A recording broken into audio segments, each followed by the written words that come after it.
You're watching Set Life Season 4. All right, welcome everyone to Set Life. We are here in Tulsa at Oral Roberts University on their brand new XR stage. And I'm just really excited to be able to interview some other people I haven't been able to in Houston. So right now I have a fine young filmmaker named Zoe Savala. That's Everybody right. welcome Zoe. Thank you. Happy to be here. So Zoe, I should divulge, she is my daughter. So That's a good disclaimer. yeah. So I'm proud, but you've already made a lot of waves, good waves in the filmmaking community, and I would be impressed even not being your dad. Thank you. So don't make me cry. Oh. Just kidding. All right. So tell me tell me a little bit about your job here. What do you do currently? Yes. So my title is Creative Visual Storyteller. So I'm a video producer for our in-house production team. So I make TV commercials, various ads to promote the university, as well as like student story videos, faculty videos, just anything to like help promote, get new people here. Yeah, that's my job.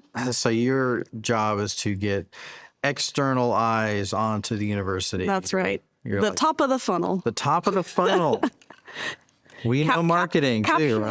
eyes, capture the people, and, Right. then everyone else does the harder stuff. So you work with like the marketing team too? Yeah, so a little bit. We have a small production team. We have like 6 people, I think. We all have like very specific different jobs. So most of the time we're working independently on our projects.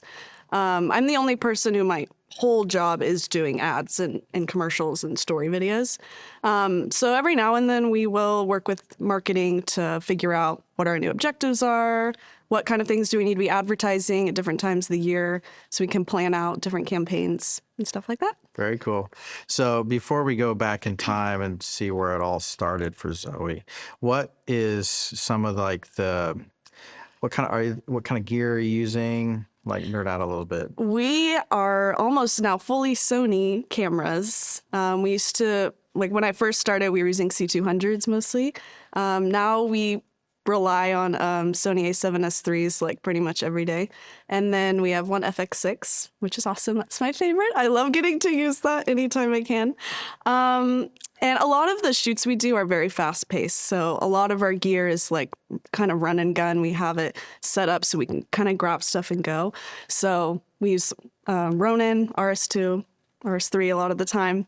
We're going out on shoots and like Astra light panels. Very cool. Yeah. And then you're an editor too, obviously. Yeah. So everyone in our department pretty much for their projects, they do everything start to finish. So we're all like writers, producers, directors, DP on set, editor, that we do all of it. So we kind of wear all the hats when we're producing something. Very cool. And so you edit on what? Premiere. Edit on Premiere. We love Premiere. Not an ad for Adobe, but I started using DaVinci a little bit for color because you introduced me to it, and I've not tried editing with it, but I do like it for color. So, but yeah, our whole department is Premiere. Well, people are always asking me Resolve or Premiere, and I'm not going to get into that right now. But Yeah. picture It's a debate.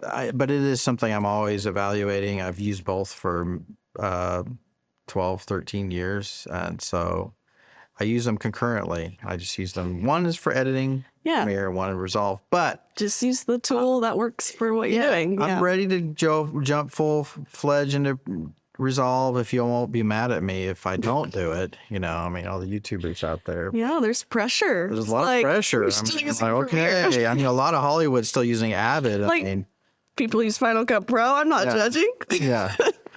Okay, so tell me how it all started for you on your filmmaking. You. Oh, You started it for me. No, I mean, of course, growing up kind of around production, you being a cinematographer and director, and then my mom, of course, also being a producer. So I grew up in that world a bit, getting to be on set with you sometimes. But I also think a lot of where the passion actually grew was not being on the sets and being around productions, but was at home when I was making my own videos. And I remember I would use like Celtics and I would write tons of scripts and with our like neighborhood friends. I don't know, this is like probably 8 years old or something. We'd go around the cul-de-sac and shoot our films. And I remember I even made like a talent release form of sorts at the time, like a contract with my neighbors. I would write out like, you are committing to this and you're going to be in this film, and so I like at the time was even kind of doing a producer kind of role, and so just like running around, making silly videos. Tell me about the one where one particular neighbor boy was doing the. You know what I'm talking about? Yeah. Yeah, we had a neighbor who, he just wanted to be involved, and we didn't really have a role for him, so we just had him be an extra in the background and walk back and forth, and he would like turn in the middle of the frame and then still in frame, turn back and forth. We didn't realize this till I was like editing it. I'm like, gosh dang it. And we would like hold up cue cards for him when he had certain lines, and he still would, I'm blanking out. I don't know. We're like, the line is right in front of you. Like, it's on the card. Yeah. The little stuff. Coke, right? I think he needed a Coke. At some point. Yeah. That's what Oh, talent. No. So, yeah, it was fun watching y'all explore your creative chops. Yeah. But I don't think I ever pressured you to do it. Like, I just wanted you to just learn your own kind of like, find your own passion. Yeah. I say it that way because of what's the meme? Graphic design is my passion. Yeah. The one we're using like Comic Sans. Yeah, Comic Sans frog sticker. Yeah. But so I enjoyed seeing you just like those natural talents come out and just your desire to try something. One of my early memories of you in the creative world was I would walk in the house and I would hear this tap, tap, tap, tap, tap, tap, tap, pause, tap, tap, tap, tap, tap, tap, tap, scribble, scribble, tap, tap, tap, tap. I'm like, what is she doing in there? So I go in there and she's got her iMac. She's spinning her iMac towards the wall, which has a picture on it that she was a very good artist. She could draw really well, I thought. And then you had like an apple tree or something, and there was like an apple falling. I don't know what it was. Yeah, it was a tree and a swing set. Yeah. So you're doing stop motion, and you were using onion skinning actually with that. What was it? iStop motion? Yeah. I think it was iStop motion. Whatever came with the Mac. Yeah. And you were like, I don't know, 8 or 9 or probably something like that. I didn't show you. You learned how to do that. I don't even remember how I started doing that, to be honest.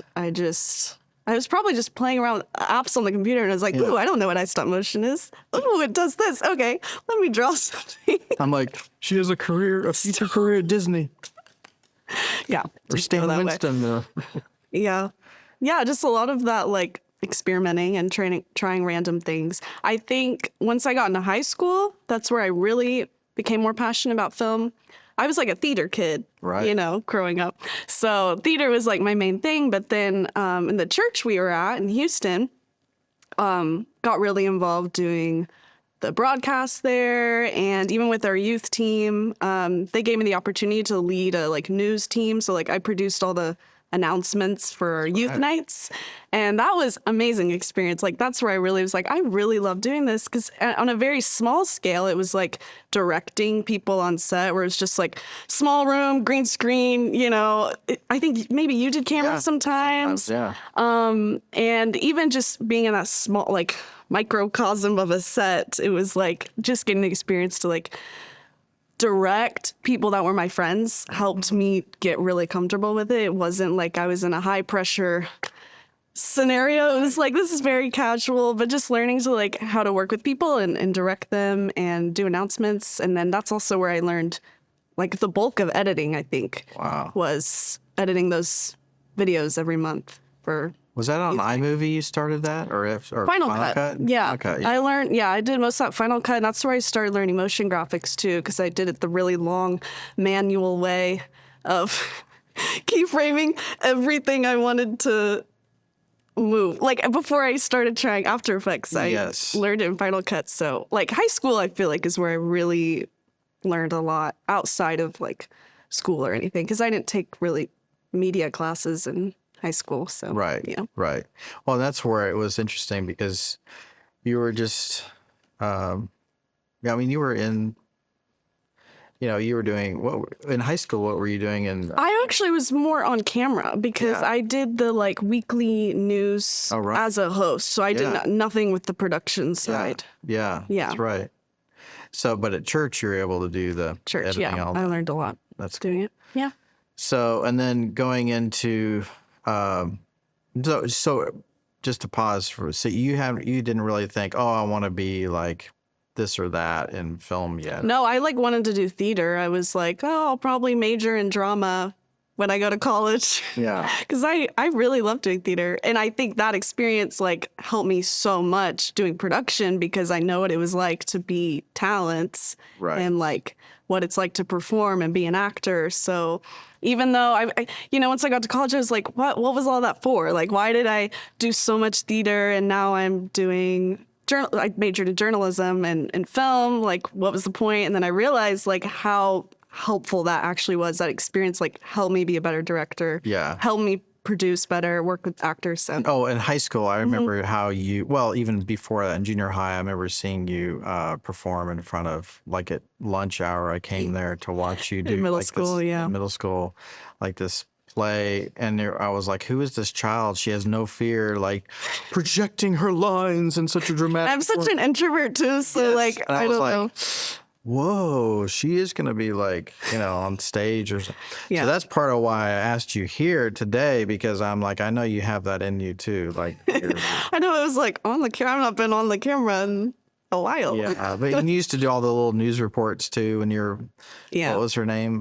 Tina Twinkle. Tina Twinkle. Yes. She had a real twinkle in her eye when she told you. That was my alter news personality Yes. when I was a kid. It was very funny. It was very cute. Anyway, so, but when you went into, when you went to college, why did you pick the path that you did? I also initially chose journalism instead of drama because I was still planning to be on camera. Like I was planning to be a news anchor because, doing the announcements and all, kind of fit. But then like throughout, I studied here for 3 years. And I worked on the newspaper, and I really just kept finding myself gravitating to doing videos. I was like, any chance I could get, I was like, oh, we could make a video for this, we could make a video for that. And so even when I was like, primarily I'm like writing stories, I was like, oh, we could do a documentary on this.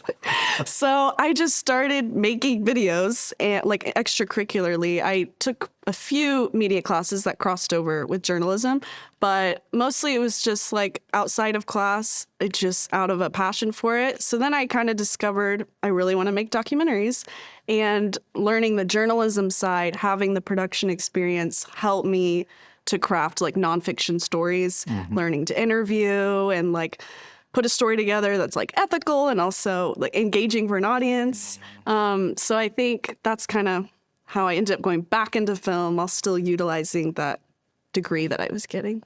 And so now in your current job, you're really exercising your more creative side. Yes, that was something I had to learn to balance because coming right out of, I started this job the week after I graduated, and it was like advertising. And I was like, I've just been studying journalism. Like, so it was really kind of a shock of like, I need to balance. Because like, for example, one of my first projects was doing a student story. And so to me, I'm like, oh, like, this is what I've been doing. Right. But the way I've been doing it was very different from, we have to also market something. Like we need to sell a product. So having to figure out how can I tell this person's story that's real and also entertaining and also is like showing off aspects of a university. So that was something I had to kind of learn. So I'm still trying to balance that, both sides of my brain. But yeah, it is a lot more creative things than I had done throughout like my journalism. Yeah. career. Yeah. Well, another project I know you did that was pretty popular around here was more of a narrative style. Yes. I was like actually so scared to do skit videos, which was part of what my job description was going to be because we play like skits during our chapel services. And I was so scared to do that because I did not have experience doing that in college. But yeah, it was a summer school. It was advertising summer school. And I was just trying to figure out a way to make it entertaining for students to watch and also like explain what summer school is and all the benefits you get. So I just always wanted to make a short film that was like a parody of coming of age, A24 indie like film. So I did, it was supposed to be 3 videos and ran out of time. I did 2 different short films, like 3 or 4 minutes long, about different girls who were like, okay, the first one was basically she was trying to find a journal to write poetry in, and somehow it ended up that summer school gave her the money to buy the journal. And yeah, that one was hugely popular, I think, because of the nostalgia that it had. Like students, it wasn't necessarily, this is the most amazing thing I've ever seen. It was just like, oh, like, the nostalgia with it, like coming of age story, Yeah, I really think resonated. resonated. Yeah, like, and I was like, I don't even know what exact movie this is like kind of a parody of. Yeah. And so I asked you, I think, like, what are some of the movies that, like, because they weren't like movies I watched necessarily, but I identified the style, the vibe of like 500 Days of Summer. Yeah, like 500 that. Days of Record Summer. stores, Yeah. libraries, coffee shops, all of that kind of vibe. Yeah. But yeah, it was captured really well in, what was it, like 5 minutes long or something? Yeah. Something like that. Yeah. It had all the feels. So back just a bit. So like on when your first project and your first official job, like your first job out of college, how was your first project? Was it, how well did it go just in general?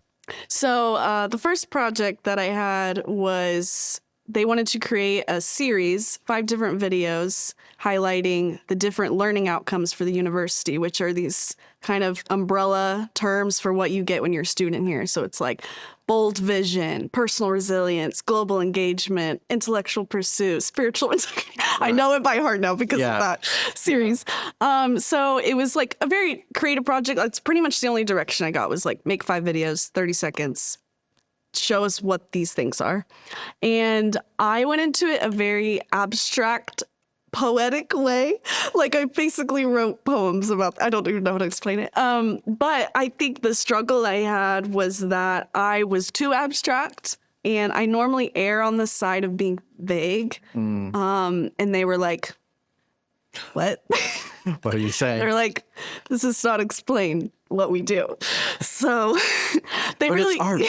It just, let it speak for itself. Yeah.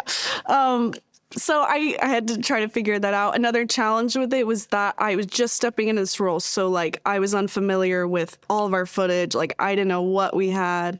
I really don't even think I shot anything. I think I used all archival stuff that was already in, that we already had, and then also like stock footage and trying to integrate the stock footage so it didn't look like stock footage.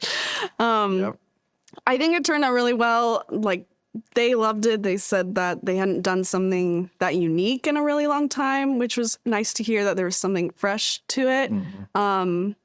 But it didn't come without revisions. I mean, it was definitely like not, oh, wow, this is amazing. Yeah. I learned, it was like a whole summer I was doing all those 5 videos. So, yeah, different challenges there, but yeah, it was good. And then going into your second project, what's one thing you adjusted maybe in terms of like or were there any things you changed?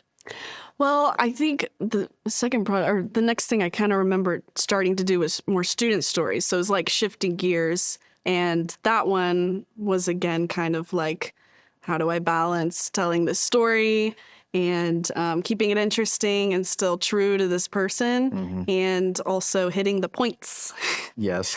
And I learned, like, we need to show this, we need to show that, which is necessary. Like, we do need to show off these parts of the university. And I also learned, being in the role longer, where I can push back a little bit and be like, no, I think, in my in my perspective, maybe we don't show this, or maybe we stay longer here, even if it doesn't hit these points, because this point of this video is drawing people in emotionally and like connecting with another person. So yeah, I mean, there's still these things that I am still trying to balance and learn, and also learning where I can push back and where like I have to follow what they need. So you started to gain a little more confidence too in like what balancing what is necessary or what they're asking of you, but also like kind of what your creative vision is and how it kind of fits with that. Yep. And that's a good lesson to learn, and it's because it is difficult. A lot of times people, myself included, many times I wanted to do things just because it was cool and it was like what I wanted to do visually or whatever. And but I started to learn, School of Hard Knocks, like this is not about me, and like how you have to try to reflect your client. Yes. Like, so what kind of a way you can look at that is like, I do lighting, right? I'm a cinematographer. So like if you shine a blue light at a gold reflector, the gold is going to change that light, right? But it's still coming from that same light, and I'm just adding a little bit to it, right? So like you're adding your personality, your creative ideas, and Yeah, I mean, like that's something I've tried to challenge myself with, is like not getting too stagnant in what I'm comfortable doing every time. Like I'm at the point, 4 years in this job, so I'm at the point where I'm like, I'm comfortable, I know what I'm doing. But being intentional of like, I'm going to challenge myself each project. I'm going to pick like one thing that I can try that's new. Even if it's something as simple as, oh, I've seen people experiment with the shutter in this cool way. I'm going to just try that. Or maybe something in editing, like I'm going to try this new sound thing, or like something with the graphic. I don't know, just like something small every time so that I make sure I'm not staying stagnant. But also where you're talking about trying not to get caught up in, I want it to be different. I just want it to be cool. I just want it to like be new and original. Because that's what I'm always trying. Like, I just want it to be something different because there's so much content. Like there's just so much stuff. You want something that's different as like a creative. That's like your thing. But not getting caught up in that, because the fact alone that you're the one making it will already have a unique factor to it. Even if it's something that's already been done, you're the one doing it. So it's going to be unique anyway. So just try it. Yeah. Very good. Speaking of your different ways of exploring or creative outlets, is that you are also involved with another, or you have been, with a theater group, right? So tell me about that a little bit. So this is a sketch comedy group that me and my former coworkers started the year I started working here in 2021. And we basically just make comedy short films and do like live improv shows. It's called Joie Ink. And that's been a great like learning leadership experience for me, working with, it's about 15 students. At this point, we have, some of them are on camera today. We have editors, we have a group of actors, production coordinator, we have a DP. I'm probably forgetting other roles, but it's definitely expanded where we have kind of this unit now through the whole year. We're making films and doing shows, and And this is just in addition to your full-time job. Yeah, this is like kind of part of my job and kind of extra, outside of saying extracurricular, like I'm in college. Well, yeah. After hours thing. Yeah, it's a lot of fun. It's helped me learn, because in college I was very much one-man band. Like I just did everything every time. And this is like, I'm learning to delegate and like, what's something someone else can do better, or like they can learn, like, let me just try to be in a producer role as much as I can and like facilitate a team, because that's something else I've tried to be intentional about and really have learned is like, you can probably do it all yourself. It's going to be 100% better if you include other people, like the right people. Like collaboration in this field is so important, because you can get stuck in your own bubble of like, I'm creative and I could do this and I could do that. So just being intentional about including other people, because they have ideas and like stuff you probably never thought of, even if you may have more experience, like you never know. So it's helped me a lot with collaboration. Good. I'm glad to hear that because that is a really good lesson to learn for people, and just you can do things yourself to a certain level, and I think that, but it is really healthy to learn how to work with other people. And because filmmaking is a collaborative medium in all its different forms, in the edit room or on set or Yep. wherever. So tell me about what's kind of coming up with you. What's next for you? Like you have Ooh, this interesting. summer, you have something else. There's always new tasks coming up. Normally in the summer we get a lot of new projects. I have been working on one TV commercial for, I think it's been 9 months. Wow. And It's the I've longest seen time. early versions of it. It's very impressive. I've struggled with I'm at a wall. Like I've hit this wall several times where I'm just like, I've seen this too many times. And, but it's really rewarding to work on something that long. And also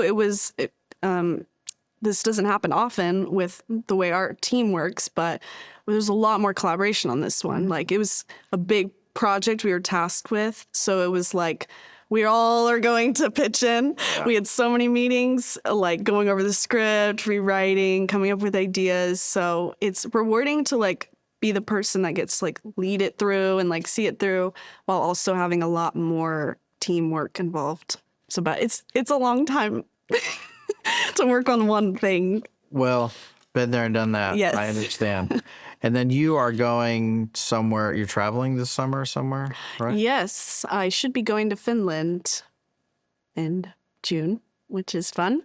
So you're going to be, For a what are you going to be conference. doing there? I think I'm shooting B-roll at a World Pentecostal Fellowship conference, Nice. I believe. Yes, it's exciting. So you and a coworker, a little elite special operations force, special forces going men. to, yeah. Being sent to shoot B-roll. Yeah. But you get to do a lot of, so you're not always just doing, so it's another muscle you get to exercise, Yeah, it's true. shooting B-roll. Yeah, because one part of our department, one man, produces a TV show called World Impact with Dr. Billy Wilson. So sometimes we'll go and help with those shoots, and those are around the world sometimes. So You've that's a been, great opportunity. Name, where have you? Switzerland, Geneva, and Lausanne were my first, and then Amsterdam twice, and then London. Wow. And then hopefully Finland. So you can as a filmmaker, it'll take you different places. Yes, I really didn't think I'd be traveling in this job. So Yeah. it's really great opportunity. I've learned a lot. I didn't necessarily know that either. I went to Israel twice, Africa 3 times, London, Argentina, Yep. Venezuela, Dominican Republic. Let's see, a lot of places over there. So it's fun. It is fun. Yeah. Different challenges. Yeah. Different places. So, what would be something you would say to some up and coming students or just people that are not students that they want to just pursue filmmaking or media or whatever? What's some things you could say to them? Something that I try to remind myself and keep doing is to create my own opportunities. And you're not always gonna find this perfect job or a perfect internship or something that's oh yeah, this is exactly what I want to learn, and someone is providing the space to do it. It's you'll have to go out of your way and find and create your own spaces. And maybe on a practical sense, that means pick up a camera and make a film. Just do it. You don't need a big budget. You don't need a big crew. And I know that is cliche. I've heard it a million times. Just get your phone and make a film. But it's true. You can practice whenever, anytime, even if it's just editing or shooting stuff in your house or your room or whatever. So I would say be intentional about making your own time and spaces to learn things. Like I said, I still have to be intentional about it because I can fall into a place where I'm comfortable and I'm I know what I'm doing. I can do my job, but let me try to learn something. Let me keep growing. So that's something I would say. And then another thing, kind of a fun thing, is I would say just as creatives in general, have a hobby or try some other things that aren't anything to do with film, like that still stretch your creative muscles, because it's really nice every once in a while to do something that's creative and like make art that's not behind a screen and is not with all these tech specs and like all this stuff you have to think about. Like I do collages, like I'll get magazines and I'll just make collages, and like it's relaxing, it's like therapeutic, and it's also still stretching your creative muscles that will still help you when you're working on a project or you're on a film set. So just like do something with your hands that's not behind a screen. That's just something that's helped me a lot. So, well, I've seen your style. A lot of times you kind of have a collage kind of a style in a way. Like you're very good at mixing different types of media in visual. Yeah, that's interesting how it leaks. It does. And you also learn to play drums too. And yes. Another thing I'm taking after yeah, I mean, like learning a musical instrument helps me. I'm editing. I'm like, give it a more musical feel to it. Yeah, any of these other ways of expressing yourself creatively, I think, will impact the work you're doing on set, in the cutting room, or whatever. So how do you see how like God has opened doors or shut doors or kind of guided you in your journey? Wow. Yeah. I mean, I think just overall, he just gives me peace in whatever environment I am in. Like if I'm walking into the job for the first time, if I'm going on set, or if I'm just editing a project late at night and I'm like, like, I can't do this anymore. It's just, he's always there giving me peace through it, and just knowing, especially in a field like this, that you are never alone. Like, it sounds cliche, but it's like you're not. Like, even if you, like I said, late at night by yourself, you feel like I just have all this pressure to like make this thing and I can't and I'm stuck. It's like he's there, and God is the most creative one who's ever existed. So he can give you that creativity, and he's definitely done that for me. Like I don't come up with all these ideas. I get inspiration from all around me, from everything he's created is constantly inspiring me. So in every way, God has helped me through this career. I love that. Yeah. That's so good. Well, what do you see for kind of in the future of like your field, or do you see any, like, not like, I don't know, what do you see in the future? I mean, the thing that will always come to mind is AI. And I